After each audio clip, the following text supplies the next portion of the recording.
I'm Junbei Po. I am, with the city of Philadelphia. I'm Gabriel Farrell, also with the city of Philadelphia. Yeah. We're going to talk for a little while today, but we're definitely going to leave some time for discussion. I think that a lot of the issues that we'll be talking about, people will be in a lot of different places depending on who they're working with, for, and by.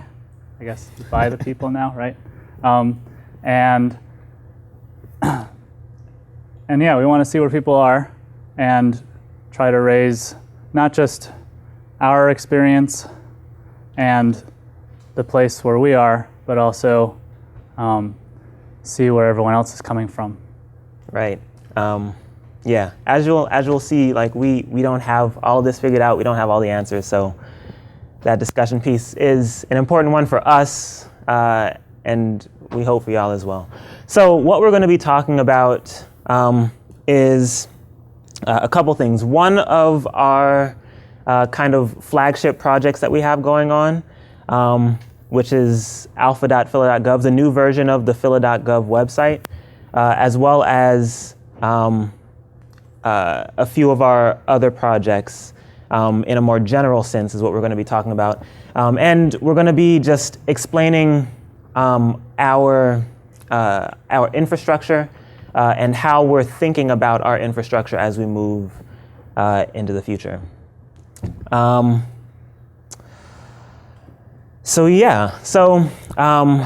some of what that entails, as we go forward and we're using new tools and processes. Some of those tools and processes are we're moving more of our applications into the cloud. We're using services like AWS and Heroku to host our applications as opposed to hosting them all in-house, which they have been for years, decades at this point, I suppose. As well as adopting more agile ways of developing those applications. So let's get into it. Bottom button. Bottom button. There we go. So one thing that comes up, at least for me, as I think about all of this, is why are we doing this now? So as I mentioned, we've had our applications stored in-house or hosted in-house for decades. We have smart people at the city that have been running our infrastructure for all of that time and have gotten pretty good at it. So why are we even thinking about redoing the way that we're hosting and deploying our applications? So there are a few reasons. Some of those reasons have to do more with us as developers of the applications, and some of the reasons have to do with the stability and security of the systems themselves. So for us, moving things into the cloud, moving our applications into the cloud, allows us to move more quickly, provision new machines when we want to, set up new repositories if we want to host our code. We don't have to worry about going through all of the existing channels that have been set up over the last few decades to get the infrastructure that we need to run our applications. Moving things into the cloud allows us to focus on other aspects of our applications, focusing on our user needs as opposed to focusing too much on making sure that our servers are running and so on. And we are a city, as many cities are, with limited resources, and so we have to spend those resources wisely. Can I jump in for a second? Absolutely. I'm reading that first bullet point and trying to remember what we meant when we wrote it, because it looks bad. Yeah. So I was kind of going backwards up this list for some reason. I think what we meant was that a lot of times a big question about going to the cloud is, oh, what about security? It's just going to be on the internet somewhere.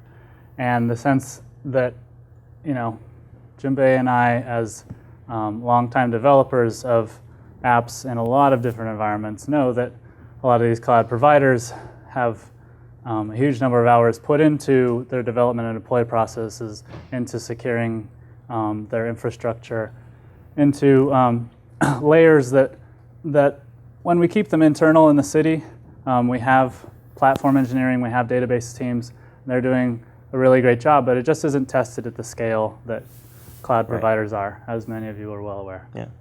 So as I mentioned, our infrastructure people are doing a good job right now, and they have been. But they're not doing a better job than these cloud infrastructure folks can do, than Amazon can do for us in hosting our infrastructure.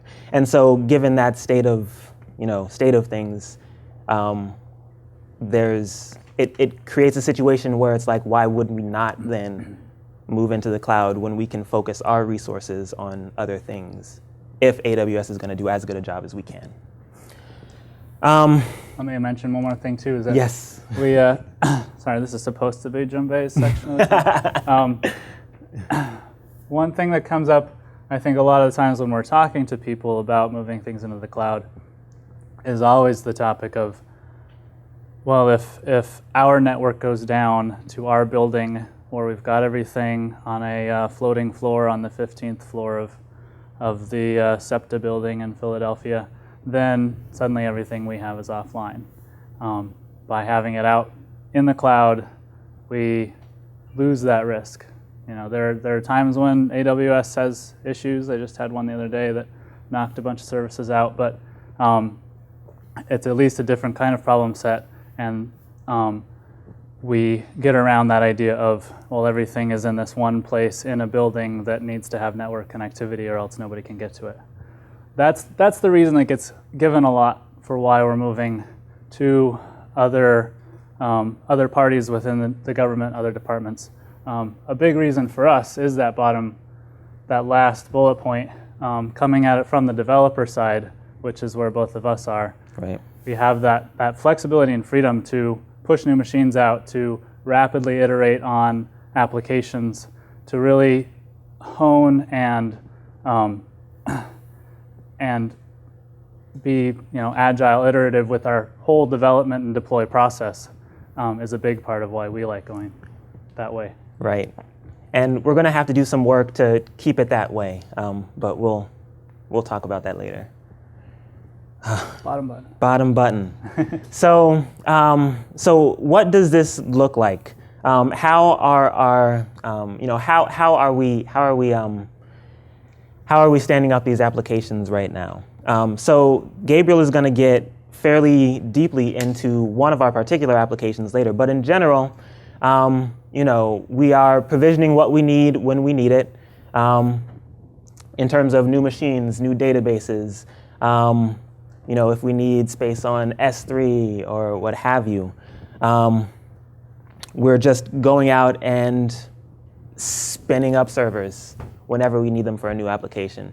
If we need a new repository on GitHub, then we just create one. And all of this is being done at the moment with very little governance over who has access to what. Like we have some rules in place as far as access to these resources. But they're informal. Right, they are informal, and they're really geared toward giving us as much flexibility as we should reasonably have. It's in an experimental phase still. It is definitely experimental. So one thing that does kind of stop us from spinning up literally whatever we need is it's difficult for us in government, and I imagine this is difficult for other governments as well, or government workers, to figure out how to pay for things quickly. So this is something that we've resolved with our AWS infrastructure. We're going through a preferred vendor that we have a pre-existing relationship with, and they're actually paying for our AWS bill, and we're basically paying them in order to do so. But not all of the services that we might want to depend on have such a relationship with a preferred vendor that we have a relationship with, and so it becomes difficult to pay for the services that we think would be useful for the government to build on. So what ends up happening often is we end up subsisting on at the free level of a bunch of services. So like our Google Analytics is currently free, or the free level. Our Slack that we use for communication currently at the free level. Our Travis that we use for continuous integration also at the free level, because these things are so difficult for us to get a contract and pay for. So there are some process of building applications, things that we've changed as well. So there is something called the 12-factor app. This is a set of best practices for building web-based applications. These are best practices that could be used for in-house applications, but you really get the most out of them when you use them in the cloud. And so we've been trying to take those to heart in the applications that we've been building. I'm not going to go into depth about what all 12 factors are because there's a lot of them. There's 12. But you should definitely check it out. And then there is something that I'm not mentioning that we brought up earlier. Open source by default. So another thing that we've been doing it's different from the way that we've done things in the past is whenever we're creating new technology, we're trying to make that open source as a default practice. And if we don't want to make it open source, then we have to defend that position as opposed to the other way around. So those are just some of the things that we've been doing in order to, or some of the ways that our development practices have been changing. And then what exactly are we using? So one of the projects that we're going to talk about a lot here is Alpha. That's alpha.phila.gov, the new version of the phila.gov website. So when we say Alpha, that's what we're referring to. And that's using services like GitHub, Travis, AWS, as well as technologies that are new to us in the Philly government, such as Nginx, Bash. One thing that's not listed here is Linux and WordPress. And then outside of the alpha.phila.gov example, we have a bunch of other applications that we're beginning to build on top of other technologies that we're not accustomed to as well, such as Heroku, and for that matter, Salesforce. We're also using more Django these days than we have been. And we've been using .NET at the city, but we haven't been using it in the cloud, and so that introduces a whole new set of complications and different ways of doing things. Alpha.phila.gov is like one of our flagship projects right now. And one thing that we're doing is we're using it as a project to try out a bunch of these new practices that we've been explaining, to try and figure out what works, what doesn't, and what we might want to use on other projects, and for that matter, what we won't want to use on other projects. But we're using it as our kind of I think you call it a canary in the coal mine at some point. But it's one of the projects that we're using as a leader to kind of inform the way that we want to change our practices. So Gabriel is going to talk about some of the details behind Alpha and the infrastructure therein. and actually I wasn't going to do this, but let me go ahead and pull up alpha.phila.gov just to give people a really quick look at it. If you haven't been following the daily ins and outs of development at the city of Philadelphia, you may not know that we have alpha.phila.gov up and running alongside of the current phila.gov. We're already hosting some of our services there, like the property search. We have departments that we're moving over. Office of Emergency Management is there already, and we're working on others. So we're very much doing a, you can use any kind of word for it, but the kind of sliding to a new service, to a whole new website in a way that's not the big reveal, like has been talked about earlier today, but instead constant iteration on the side while the current phila.gov is up. Within a few months here, we'll start directing more and more of our traffic, and then eventually our front page from phila.gov to alpha.phila.gov. So it's all being done in a very gradual, iterative process that I think really informs a lot of what you'll see here today as far as how we're doing things on the back end. Let me see if I can switch back to our, there we go, sweet. So before I go on, I wanted to bring up just a kind of off-the-wall thing I was thinking about that will hopefully wake people up for a second. This is a block east of us on Market Street in Philadelphia. It was this big old building, ugly thing that they tore down, and now new Market East development is going up. It's exciting. It's fun. East Market. East Market? Yeah. Market East, East Market. Okay. Right now it's just a big hole in the ground. And you can't read them all because they get cut off a little bit, but they have been working on this thing for months. And it really struck me at some point when I was walking by it, as I do every day for lunch, that that this has some pretty good similarities with what we do on infrastructure and on the kind of ops side of DevOps a lot of the time. We're building up a foundation. We're setting up the kind of the home and the processes around where apps live. But to most people, it just looks like a hole in the ground. It's hard to communicate what you're doing and when it'll be done. The average passerby does not see a lot of the progress you're making. So just kind of keep that in mind as I continue to talk about what we're doing, because I think this process is just by its nature sometimes difficult to expose, surface, visualize for other people in the organization and for other people at conferences and these kind of things.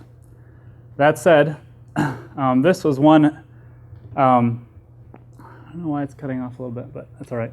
This was one of our, kind of our first attempt to visualize things. I put everything in AWS OpsWorks. Can I get a show of hands of anyone who has tried? We've got a couple. Okay, great. So AWS OpsWorks is, well, first off, let me step back 1 second and say, who here has done any work in AWS with AWS, Amazon Web Services? Okay, so most of us, a good number of us, know a little bit about it. Amazon Web Services provide well, at their core, they provide EC2, which are servers in the cloud. And then there's just a whole lot of rigmarole around that, and lots of layers and kind of added needs that you need to hook to those servers. OpsWorks is one of their newer kind of layers on top of that to provide a DevOps glimpse into AWS. Helps you set up your machines. It looks nice. It's got a good UI. But we ran into some real pain points with it. And I think a lot of this comes down to what I'll talk about later, was our scale, the scale of what we were trying to do. For one, there's a really resource-hungry client that runs on OpsWorks that was taking away a lot of the performance and the saturation of our machines. There was a slow feedback loop in our setup and deploy processes. There was the extra skill set of learning chef and cookbooks that we didn't have a lot of existing expertise in the organization. And then some other minor configuration points. But a lot of it really came down to knowing our scale. When we're talking about operations, I think a lot of the tools out there assume a certain scale that you'll need to scale out horizontally. You'll need to be putting out a lot of machines at certain times. You'll need to be able to scale up at times to handle traffic bursts, to handle spikes. But as I was kind of setting this up and setting everything up so that we could do this via OpsWorks, I looked back again at our analytics. We've got a great analytics person on staff now who's giving a talk right now as well, which is probably better than this one.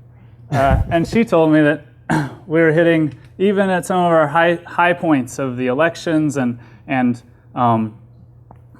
with the Pope in town last weekend, when we were getting more traffic than usual to our site, as far as actual traffic outside of some random bot DOS or something like that, we were hitting around 200,000 users a day, which sounds like a lot. Actually, that's 200,000 hits a day. I messed that up. But it's actually pretty small as far as what a website can handle.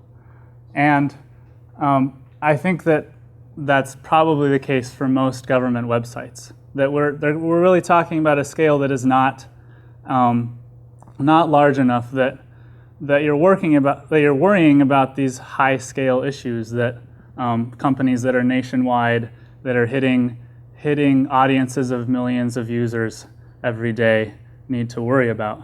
So that reflects in the way that we build up our stack. Yeah, question? The question regarding the AWS OpsWorks. Yeah.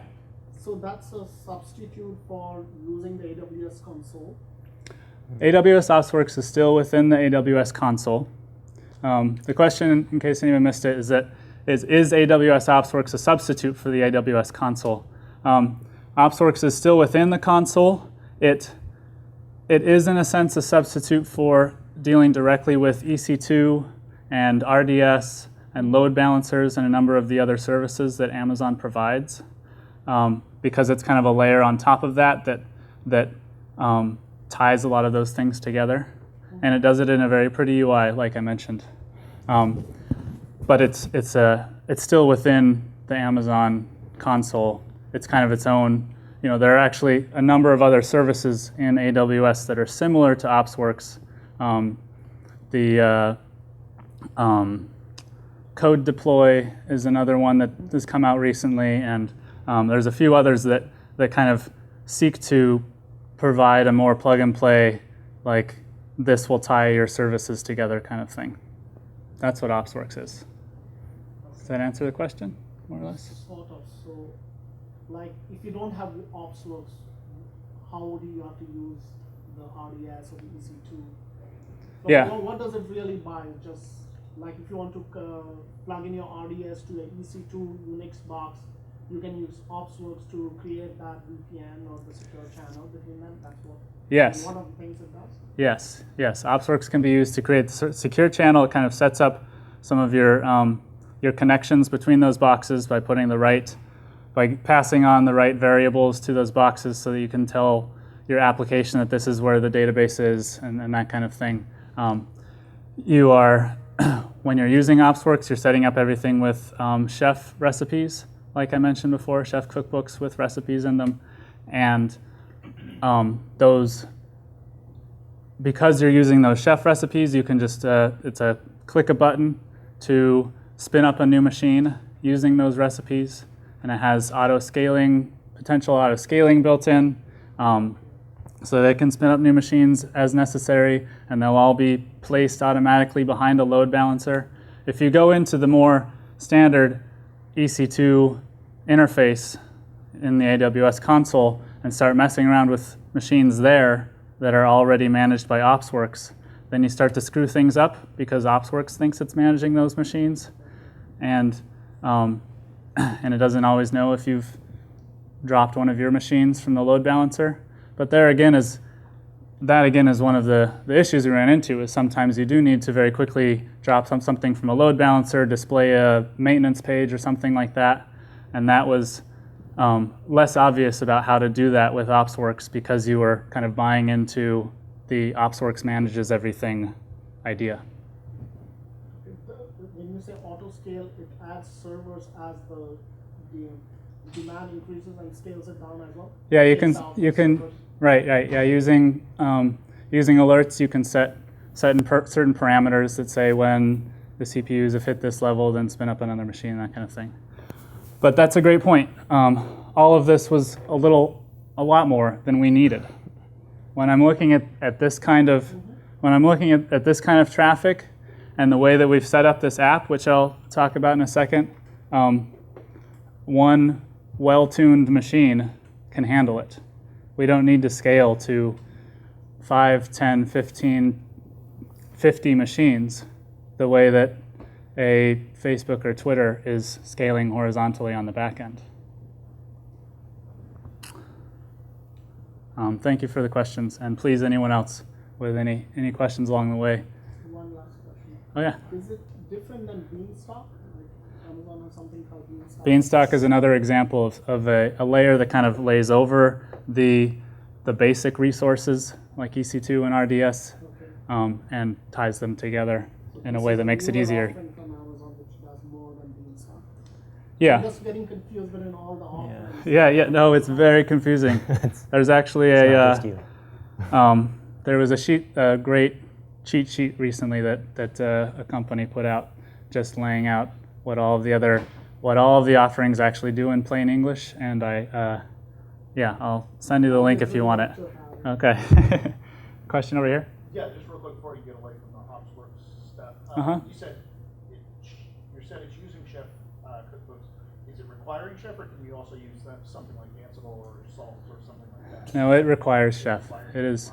I can imagine that in another version number that they would maybe make it so that it was that your deployment tool was that you could have some other options there as far as Puppet or Ansible or anything else. But yeah, for the time being, it's very much based on Chef. Yeah. Does it have anything for auto scaling based on traffic? You see traffic high in certain time periods, and it's like auto scale, or do you have to do that manually provisioning or machine? It does do auto scaling. I haven't looked at all of the different knobs that you can twiddle as far as traffic versus CPU usage, and those kinds of metrics that you're getting back from the machines. But that is a big selling point of OpsWorks, and as well as like Elastic Beanstalk that was mentioned, and some of these other Amazon layers that kind of pushing more in the Heroku direction. If any of you have used Heroku as well, and the other platform as a service kind of offerings, the idea that that you don't have to manage all of that manually with AWS, that you can. That's a lot of the reason why they came out with these offerings. I think was to compete in that sector.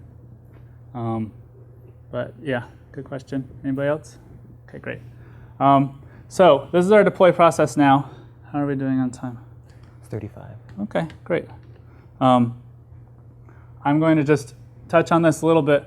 I already kind of said to myself, and I'm not positive that it's true, but I kind of think this is maybe like the most back-end tech operations talk in all of the summit. I apologize if this gets really boring for anyone who's not familiar with the technologies, but I'm just going to dig in here a little tiny bit. So again, based on all of that setup that I've done around that we have a small scale, that we don't need to be worrying about scaling up horizontally because we just are not seeing that kind of traffic. And that's been a lot of what's driving our development through and through. Our design, of course, is really looking at the analytics, what's popular, how is our app being used now, how is the product of the phila.gov website being used now, and how do we really customize our application and really the whole stack in that direction. So I have, let me see if I might have to get the mouse over here. Where'd you go, mouse? There you go. Okay, great.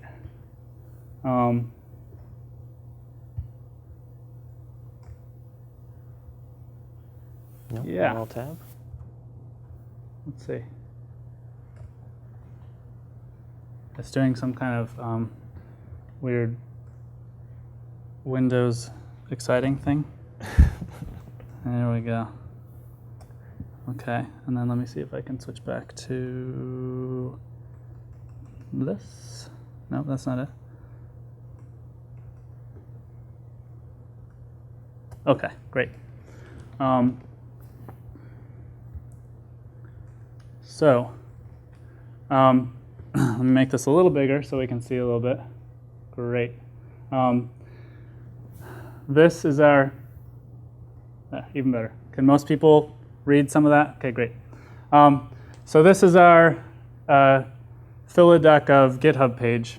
As Jumbe mentioned, we're defaulting to open source. We just create repositories like every other day. Somebody else is throwing something up there. Thank heaven for GitHub. And this phila.gov repo I started because, I think I made this decision. It's one of those kind of happy accident decisions where I made it thinking this was the right way to go, and now I'm really glad I did. But this doesn't just hold our application. This is really the kind of deploy center for the entire stack of our application. By going away from OpsWorks, I went pretty low level. Let's get kind of manual and direct with the deploy.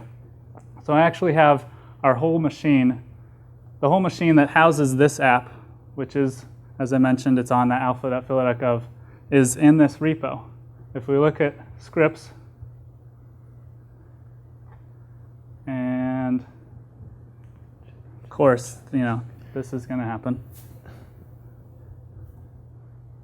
Okay, great. Okay, good. And our setup script.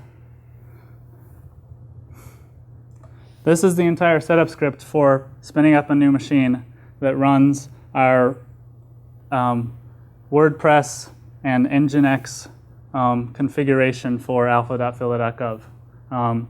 Any of you who are familiar with Ubuntu can see right away we install some packages.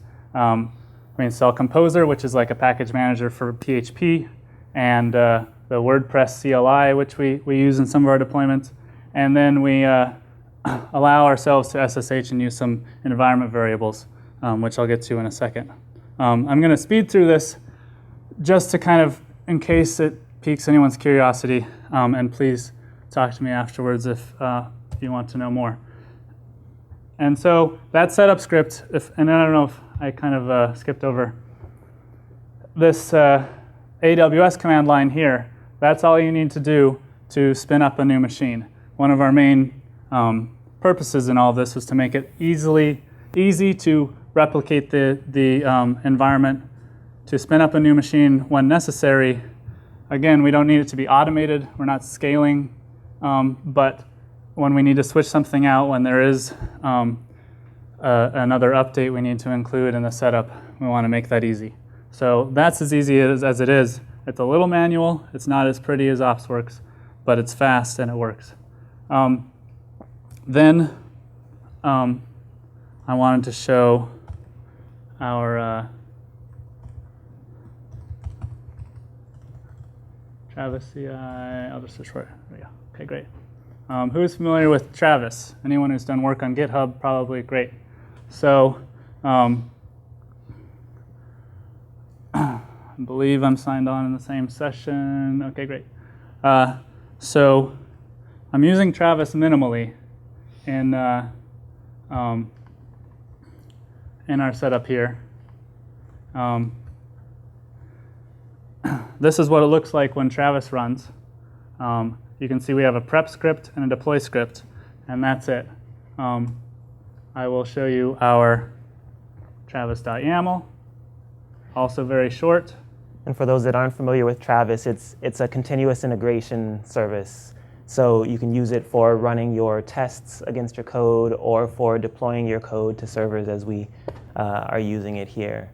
But it's anytime we push to GitHub, Travis grabs the code off of GitHub and does whatever we want it to do with that code. And that comes back to another kind of guiding factor in what I was trying to set up here as far as the ops environment was true continuous delivery, that we can be pushing code and deploying it anytime that anyone in our team that has access to this repo can do that. There's certainly trust involved, but we're a small, fast-moving team, and that's really helped us out. So you can see this is our full. Oh, question? I have a question about that. Yeah, you're talking about multiple people, continuous delivery, multiple people who have access pushing. Yes. So what do you guys do around? I mean, are all these people just? I'm assuming they're not all just pushing the master all the time, right? I mean, do you give people their own branches, or do you have feature branches? How do you decide when something gets pushed in the master? What's the process around that? Yes, great. So our Travis prep script right here, it looks at AWS. This is all just complicated stuff to grab our AWS sign-in keys, which are encrypted on Travis, and then we retrieve a machine IP from AWS. And over on AWS, I won't sign in there, but we have established a little bit of a naming scheme where each machine has a project and a branch, and it looks for a machine that is project phila.gov branch master. We're using something, I forget exactly what it was called. We stole it from somebody recently. Oh, it's not the GitHub flow. GitFlow. Is it GitFlow? Maybe GitFlow? Anyway, our master branch pushes to staging, and then our production branch pushes to production. GitFlow. So we're doing pretty consistent. Anything that's going to go to staging should be ready to go to production, and then we do merges to production and try to get. We have a small team. I should mention that we're like 5 people doing all of this. So there's not a huge amount of trust going across the organization at this level. And also another thing I'll mention is that part of the reason I feel good about this kind of thing from a security standpoint is that there is a record. If anyone makes a commit, something ends up on Travis or whatever, it's pretty hard to hide it after the fact. So there's accountability there. I prefer that kind of. I prefer that to keeping people out. I prefer to let people in, but know that if you're going to do something, we're going to know about it. Everybody will be able to see it. That's another great part about everything being open source on GitHub.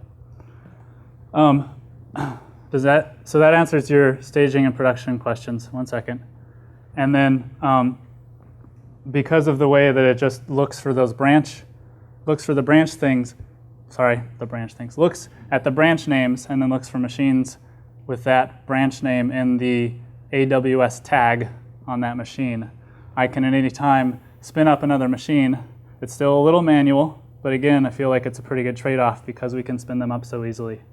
I can spin up another machine, give it the name of a branch, and then suddenly we've got a machine where we can be pushing that feature branch to and testing feature branches as well.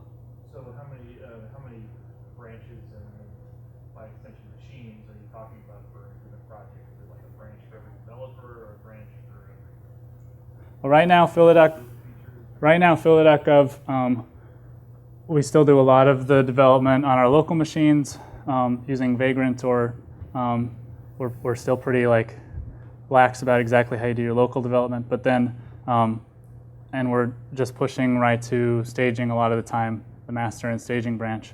And this is still a fairly new process for us. We've just switched to this, just had the ability to have these feature branches. So I assume we'll be trying them out more in the future, but I don't see them going to more than like 4 or 5 feature branches at a time, and they'll all be micros on micro EC2 instances. So hopefully we won't break the bank on that one. So that was our prep, and then our deploy. I'll move through this very quickly. Is also very small. We're doing as little as possible on Travis. It's syncing our code to the target machine and then running the deploy script on the target machine. And finally, our deploy script. Again, just using Bash. I'll admit that part of this is because I'm very familiar with Bash. And that makes me a little more comfortable than maybe someone else who would be happier with Ansible or Chef or a kind of a larger deployment tool. But I've been on Linux and using Bash for too long. I'm ruined. So we do a little bit around some PHP housekeeping when this runs every time we deploy. We're running PHP FPM behind Nginx, kind of outside the scope of this talk, but if anybody here wants to talk about WordPress Nginx configurations, I'd be happy to later on. And then we do a little bit of Nginx here. One small thing I'll point out, and I really do want to leave some room for discussion, so I'll move quickly here, is that this is some what looks fancy and ugly and even uses some Perl, is a way for us to actually keep all of our Nginx configuration in this same repo. So someone looking at this might be like, oh, phila.gov, the new phila.gov, it's a WordPress site, it's just PHP. No, the WordPress is really just a part of this total app that we're talking about. I see Nginx, and the whole stack, as soon as we get to Nginx, is really being our app, because Nginx determines everything from how large our uploads can be to how we're caching. We're doing a lot of fast CGI caching to make PHP fast, to proxying.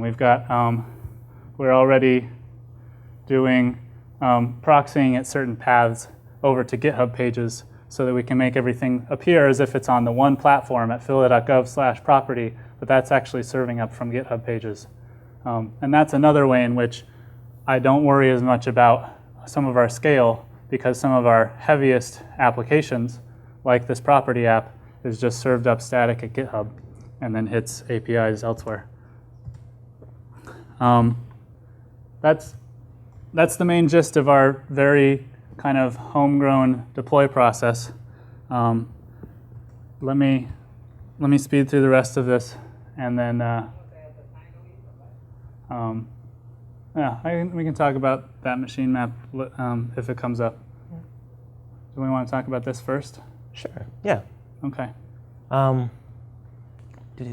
So yeah. So Gabriel talked about a few of the changes that he's been making to the alpha infrastructure and the alpha deploy process, moving from OpsWorks over to a more custom homegrown thing that's built on Travis and just the workflow that the team goes through on a day-to-day basis. Yeah, let me hedge that a little bit by saying that even when you're talking homegrown, we're still depending on all of these services that are already out there. So right.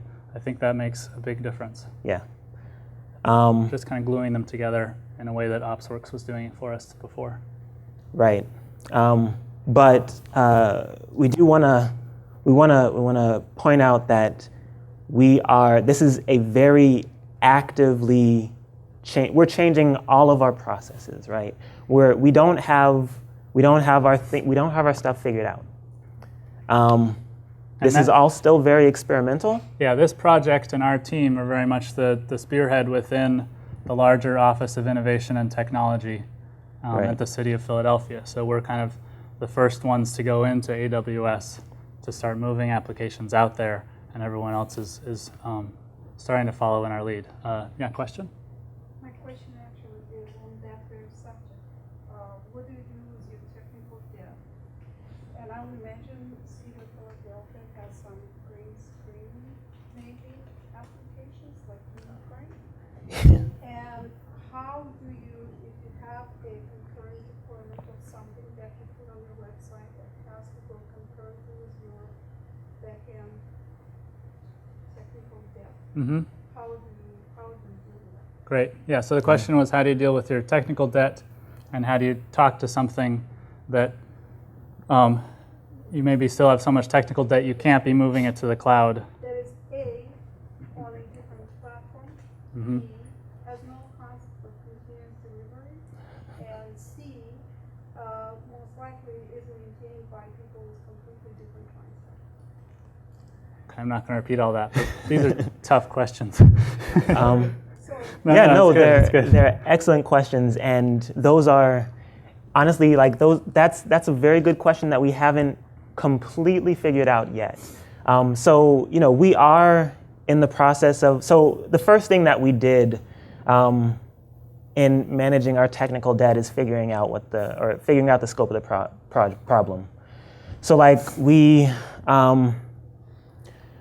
we part of our team, not the alpha team, but our larger team, has been in the process over the last several months, really.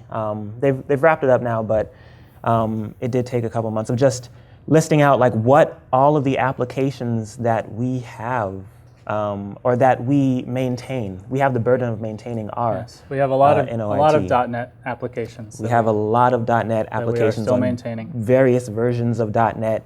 We do have mainframe applications. Most of the city's financial applications are still running on mainframe. And to that exact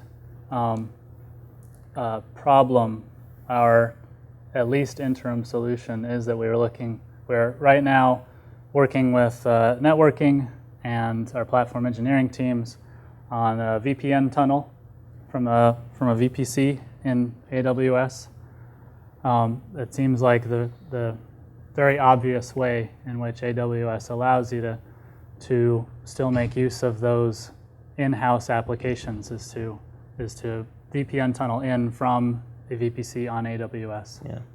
I find it interesting that you view your .NET applications as technical debt. No, it's not the applications just because they're .NET, just some of those. I'm not trying to talk bad about them. Right. Some of those are some of the ones with technical debt. Right. One of the points that I think Gabriel brought up recently, or I don't remember, it came up, but just jumping back quickly to this, we are evolving. One of the things that we're doing as we're evolving is trying to make sure that we're engaging our existing infrastructure folks, our existing security and networking folks in this process as we move from the cloud. That's the only way that we'll be able to build systems that can talk to the systems that we're hosting on premise, so that we can get these things like tunnels in place so that the different applications that are out in the cloud can talk to what we have on premise and so on. And as with any transition, it's hopefully a chance to take a look at what we have and do a better inventory of maybe some apps that are a little forgotten because they're on this machine that hasn't been turned over in 20 years, that kind of thing.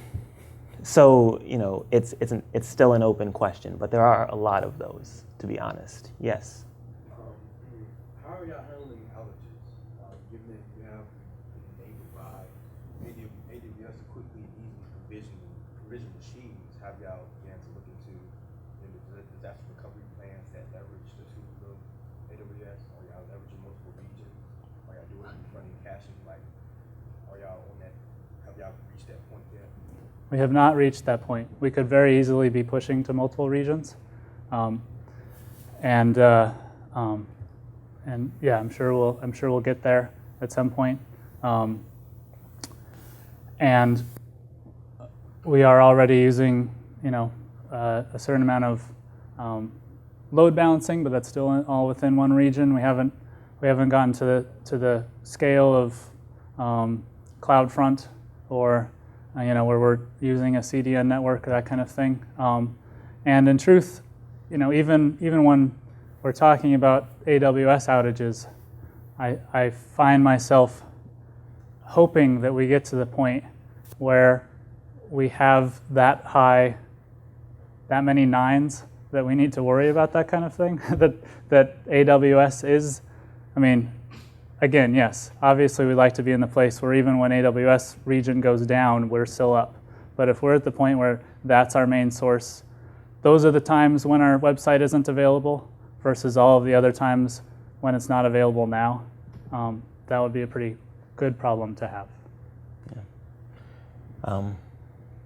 Sure. Continue to have an alpha once you make this transition. Is this a set space laboratory, if you will, for the next iteration, or will it be a new alpha or something? Yeah, great question. Will we continue to have an alpha for experimentation once we move forward? I think the plan at this point is to move alpha to beta. And then once we're at beta.phila.gov is when we'll start sending more of the traffic from the existing phila.gov to beta. And then in the bright future, when that beta.phila.gov takes the place of the current phila.gov, at least for the foreseeable future, we are iterating on that and able to deliver to that platform quickly enough that is still where a lot of the development and quick delivery happens. But that certainly leaves space for, in the future, the next version of phila.gov could again come up as the new alpha.phila.gov. I have one follow-up. So from a, I guess, marketing perspective, I assume you guys you're publicizing alpha. From the citizen standpoint, I understand what you're doing, but that's because I'm in this space. Yeah. How are we communicating this? Distinction between, well, wait a minute, this is alpha and there's just an expectation there. How's that communicated if all to the public? Yeah. How is that dealt with? I assume there's a link on your current building. Right. There is a link. There's the banner at the top. It says, this is, the usual kind of thing. There will definitely be some issues on the SEO side and on just the user side in switching over domains and URLs and that kind of thing. We'll have to do a lot of redirecting and that sort of thing. But it's it's a problem I look forward to because I'll be happy to switch things over. Yes? I'm pretty interested in the people component in terms of what prompted this change, and B, I know you talked about the why a little bit, but in terms of getting people on board, how big of a challenge was that, and what did you take to mitigate people's concerns facing this new technology? Well, that's still an ongoing process. Yeah. But we're lucky, I think, in a lot of ways. Yeah. I don't know. I feel like you probably have more to say on this than I do. We're lucky because we have a pretty great team that's working almost solely on this right now, and we have a lot of freedom to make our choices around technology and push things forward. So on the smaller team level, we're very lucky. A lot of us are here at the summit, and we're very forward-thinking there. But the whole department, and we've had meetings with the larger department, is really ready to at least begin the process. We all know it's going to be very gradual for a lot of these services, a lot of these machines.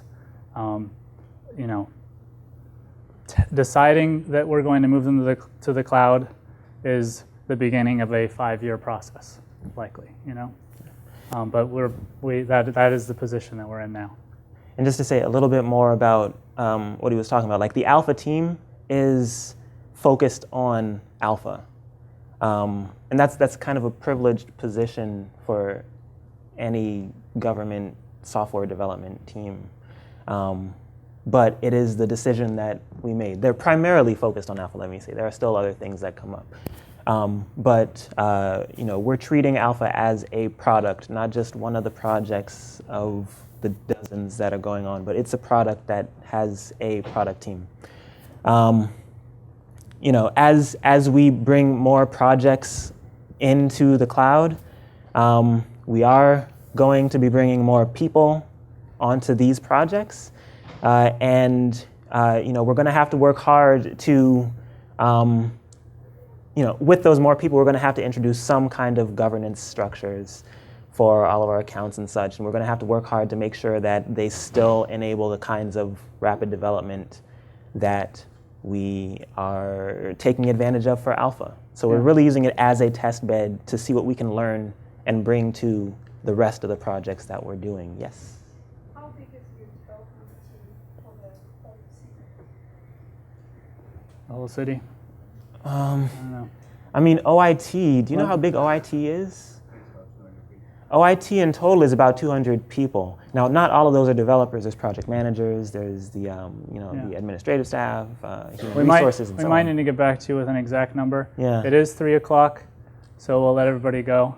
But thank you for coming to this talk. And we would love to continue these conversations in the hallway as well.